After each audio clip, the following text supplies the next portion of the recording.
This is a continuation of a study topic I've been doing of things on the other side of the Exodus, which is pretty sad because I haven't labeled the videos yet of these are things on the second side of the Exodus. But when I talked about the wheat for the tribes, that's on the other side of the Exodus. Excuse me.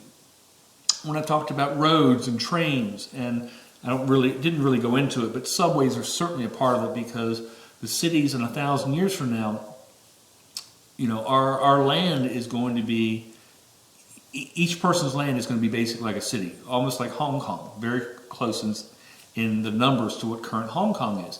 And when you start talking about massive cities, you can't really get around without subways. Subways are the predominant method. And so, I talked about trains to get us to Jerusalem, but we would also want to have subways in our actual travel lands, even though at the present time we're barely even a mark in that land. And there's much more land than there is people. But in 1,000 years that'll be the opposite. So we need, we want to prep that for our great and great grandchildren, so that they have an easier time. Because I think we'll be wealthier at this time than they will be at that point. So while we have extra wealth, let's put it into some things. Again, assuming everything has to go through the Messiah. But if the Messiah says, sure, let's do it this way, then let's build things up for our future generations. And this is these are things I would really like to see when we get to the other side of the kingdom. And they're going to sound kind of crazy. There's certainly not going to be anything biblical or Torah. It's just things that I have noticed and things that I'd like to see better. And if we're to be, helping out others in the world, now again, we're to be a light of the world, and that is we're to walk out the faith. But I think it will go beyond that. I think it's going to be other factors that we should be helping out those in the world. And so one of those things are beds. This will give you an idea that you might very well and quickly see in this video why I am twice divorced. I look at everything and say, can I make that better? Can I fix this? A bed is just not built right. In every possible way, they're not built right. The size is not right. They need to be larger. Now, if you're 5'2" or 5'4", the bed sizes we have are probably perfect for you. At least pretty close to perfect for you. When you start getting over 6 feet tall, then the bed sizes we have really don't fit us anymore. And so they should be wider, so that we can lay across and do whatever. You want to have more space. But they also need to be taller for us. Think about it this way. We have lived on the same bed sizes for so long, not realizing taller people, we keep getting taller. So our room sizes need to be wider as well to handle these larger size beds. But a bed should be at least 7.5 feet long. And you could think, wait a minute, you're not going to be 7 feet tall. And you're exactly right. A person who's about 6 foot, let's say 6'4", something like that, they need, even 6'1", they really need about a 7.5 foot tall bed. And the reason for it is, and I'm going to do 2 problems here with beds. One, the top section of the bed, up where the headboard is, should be round or, cylindrical type of pillows. You can have 4 of them, 5, however many fit across there, I don't care. But as you sleep, if people sleep on their shoulder and their arm is there, when you sleep with your arm wants to be up. If it lays down, it basically almost rips apart your elbow. So you need a pillow above your head so that when you put your arm there, that it's elevated and does not hurt your elbow. Again, the beds are so small now, we really can't do that, but that's a very comfortable way of sleeping, and a better way of sleeping as long as you have something to support your arm. So you have the pillows up there, and that'll take care of it. The second way that beds are horrifically designed right now, especially considering the fact that most beds now are done out of foam, is that they're way too thick. It's stupidly thick. And all that happens is anybody who's dealing with these beds and mattresses over time is they sink and basically become like a hammock. A bed should be thin. You should only have 2 layers. You should have a very thick, firm foam covered with a layer, maybe 2 inches, maybe 3 inches, depending upon how you like that feel, of a very soft, like a memory type foam. And it should be over a webbing design, but you can do that at a 2x4s, and that's all you need. So in other words, you shouldn't have a mattress that's over 5 inches thick. And your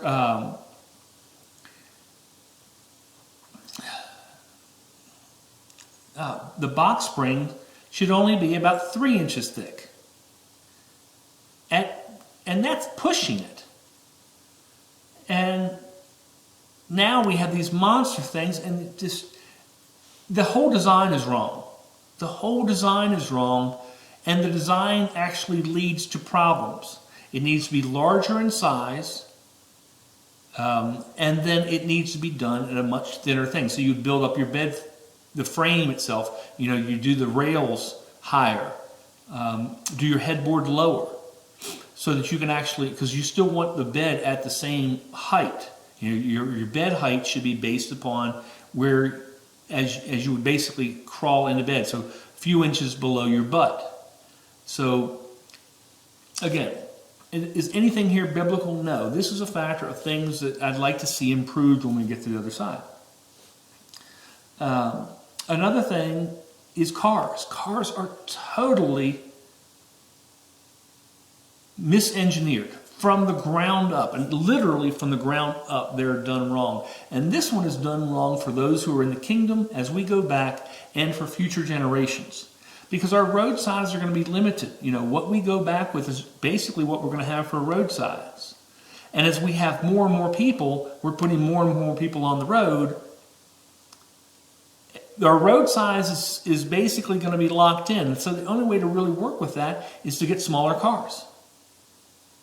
And they should, the idea of you driving around in a 6,000-pound car is preposterous. I mean, preposterous.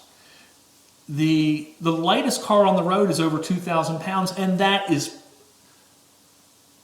ludicrous, the idea that a car should weigh 2,000 pounds. A car should weigh no more than 500 pounds. And if you think about it, the problem starts with the wheels. We always love these big wheels and tires and everything, and that's rolling resistance. Every time you put something that's a bigger wheel, you have to have more and more horsepower to turn that thing. It's worse on your miles per gallon. It's horrible the whole way around. You want to go small with your tires. The smaller the tire, the better off the vehicle is. And within reason. Think of a go-kart tire. That's probably the best way to have a tire, and maybe even smaller than that. But if you do that, you have so little need for high horsepower applications. If you have a 500-pound car versus, let's assume that we're comparing it to, I don't know, a Honda Accord. What's the Honda Accord have? It's about 2,600 pounds roughly, just throwing numbers out there, about 150 horsepower. You could have a 50 horsepower engine in a little thing like a 500. Think of more like a go-kart, although it wouldn't be a go-kart, but very similar. And it's going to feel like a rocket ship compared to this Honda Accord. And it's going to get, because it's got so much smaller of an engine, it's going to fly, get much better gas mileage, triple the gas mileage, be cheap to repair. Have an idea of a car that instead of, I'm going to go out and buy a new car, it's, man, I've got 200,000 miles on this thing, or 300,000 miles on this thing. I'm just going to replace the engine. Another $1,000, maybe $1,500 at most. You could put another engine in it, you're gone. And it'll go another 200,000-300,000 miles, because the car itself isn't wearing itself out. You replace tires. You should have an issue where you're replacing the engine. And, the same thing, a transmission shouldn't cost, especially when a lower horsepower thing, you can get a transmission for no more than $300. Because it's not like you're having to have this monster transmission to handle gobs of power. And this little thing would actually be much faster, much quicker, get much better miles per gallon. You know, if you got a car right now that's pushing 30 miles a gallon or 40 miles a gallon, you should easily be hitting 70 miles a gallon because you're not having to push that much air because it's smaller in size. But you could still have the luxuries. You know, you have the air conditioning, you have all these little toys, and you're still coming in under 500 pounds. And it's very easy to do. It's just, you have to go back. Now, is it ever going to be legal in the United States? No. But when you go back to the kingdom, we don't care about what the United States laws are. We can start fresh and design things that are better, that will get us through the next 1,000 years and for our children and grandchildren. Another thing that is horribly designed right now are shoes. And you're thinking, man, this guy's all over the place. That's again, I'm divorced twice. Shoes, if you don't have stitching on a shoe, you have, for the lack of less than $1, you get half the wear out of your shoes, if you even get half the wear out of your shoes. It's such a simple thing to do a Goodyear welt or just a stitching where your shoe is connected to the bottom layer, to the sole. Sew it on there. You know, how many people's shoes start coming apart because the glue is failing? If it was stitched, it would be fine. So it takes almost nothing to actually, again, more than double the life of a pair of shoes. So if they're going to bring some shoes in, let's assume somebody's trying to sell some shoes, and basically, are they stitched? If they're not, get them out of here. We don't, we'll pay the extra 30 cents because it's only 10 cents worth of materials. And the question is it even $1 worth of extra labor to stitch it? If I told you for 10 cents more on the shoe, your shoe would last twice as long, wouldn't you say, well, that's a smart investment? So why are we taking these shoddy, substandard shoes just because they've shoved it out there in front of us? But if we are in the kingdom, we could say, it doesn't come in unless we see something that's, a little higher quality. And, put some stitching in there. Even on simple things like sandals. They're just glued together, and I can tell you a number of sandals that I've had that just start falling apart because the glue fails. Stitch them, man, they'd last 10 years easy. So instead of 6 months. And anyway, so a simple thing like that. Same thing on refrigerators. Refrigerators that are built in the 70s will last 50 years. Why is that? Because there are a couple components that were done on those things that were done to last. And one of them is the evaporator coil. And the old ones were built to last. Now the new ones, if you get a $3,000 refrigerator, you're going to have about 3 years of life before it breaks down because the evaporator coil breaks. You're telling me that our technology is that much worse now that it doesn't work, we can't build them to last? Whereas in the 70s, they were building to last 50 years? In the 60s, the same thing. A lot of the fridges in the 60s are still going strong.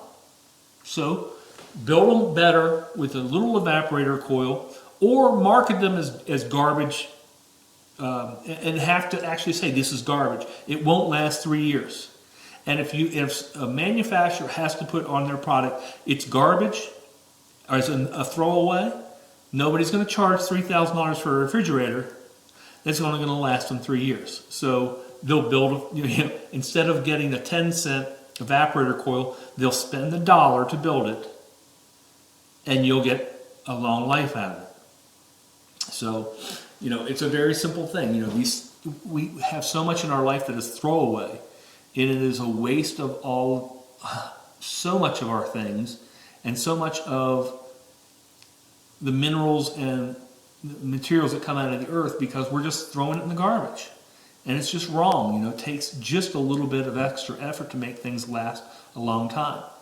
And just to say, hey, if you're going to bring it into Israel to sell it, you have to mark it as garbage if it's not going to be longevity. If you can't get 10 years out of an appliance, then we mark it as garbage. You can sell it, but you have to sell it as garbage. And again, very quickly they'll say, well, I guess I'll build it with a little higher quality, and that way I can sell it. And the world will take, again, we're to be a light to the world, and again, that is a issue of us doing things on a biblical factor, but there's other things that we can do to really help out the world. And if we kind of demand higher quality, the world will get higher quality, and everyone benefits, and we're not throwing everything away. You know, poor people, it's a big deal for them to get a pair of shoes. Imagine they spend 10 cents more and all of a sudden the shoe lasts twice or 3 times or 4 times as long. Have you helped out the poor person? Yes, you have. In a very small thing of doing it, you have helped the poor. The same thing for those people who are trying to buy appliances and going out and getting things. When you require them to get better, you're not adding to the cost. It's such a marginal cost to get a better quality product. But all of a sudden you have tremendous longevity. And, you know, I talked about cars, so I don't need to deal with that. But like a lot of cars right now are putting plastics inside the engine, which will never last. Now, we don't have to worry about that because I think the idea is we'll go back and do a smaller engine, more like a lawnmower engine, because 50 horsepower is not that big of a deal. I mean, if you had a 100 horsepower vehicle in a 500-pound vehicle, you know, you're in Ferrari territory at that point. So, and 50 horsepower is more than enough, but you don't want any plastic in there because that's just, you're just saying at that point in time, I'm going to throw this thing away. And it's really a shame. You know, Mercedes-Benz puts plastic parts inside their engines, as does BMW. And why do they do it? Audi, I think Audi does it too. Those engines will never last because the plastic can't handle the heat. Your whole engine's out. You got to do a whole new engine. You'll never get a longevity out of those engines. And those people are spending hundreds of thousands of dollars for a car. Well, certainly at least tens of thousands of dollars, and in a lot of cases over $100,000 for a car, and having no reliability in there whatsoever because it's been built to self-destruct.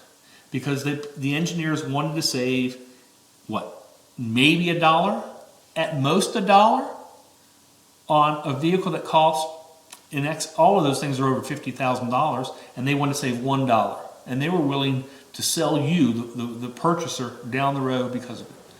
And so it's preposterous, so we should not be allowing that.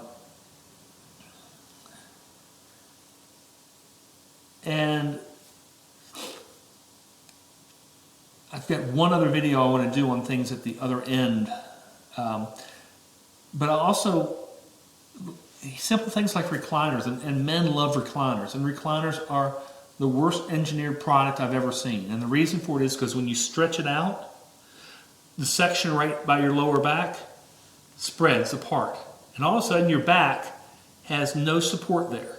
So if you're actually going to do a chair that reclines, you get into a chair that is already formed to you, and then you recline the whole chair. And that way the part at your back never moves, it never varies the spacing. But in a recliner, when you sit in, it's like this, and then when you stretch it back, it's like that. Your back is just, it's bad for you. Simple things like this, where we can actually help somebody go longer in life, and a happier life, and a healthier life. Same thing with your elbow as you're sleeping, you know, doing a better mattress, things like that. Yeah, they may sound stupid.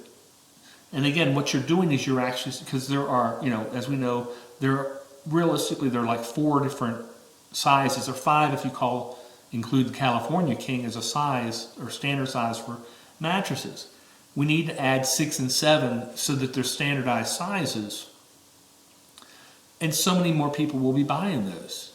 You know, they would really want to buy the largers, especially when they see the benefit, and especially when you can start showing them, if you design them better and do less material in them, you're talking very cheap. You know, instead of a $1,000 mattress, you're spending no more than $200. And $200 for a mattress is preposterous in itself. But you can standardize that to do it $200.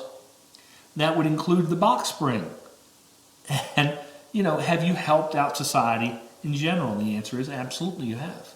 And remember, that's That's not the price to manufacture. Your manufacturing cost is probably less than $20, if it's even $20. It's when you sell it, how much is added on, and even with what it would be, you can get these things for $200 easy for a brand new sofa and box springs. And who doesn't want to have something like that, especially when it's larger and more luxurious and lasts longer? So these are some of the things that I would like to see that are changed when we get to the other side. And again, not much of this is Torah other than the fact it's the idea of improving things for people.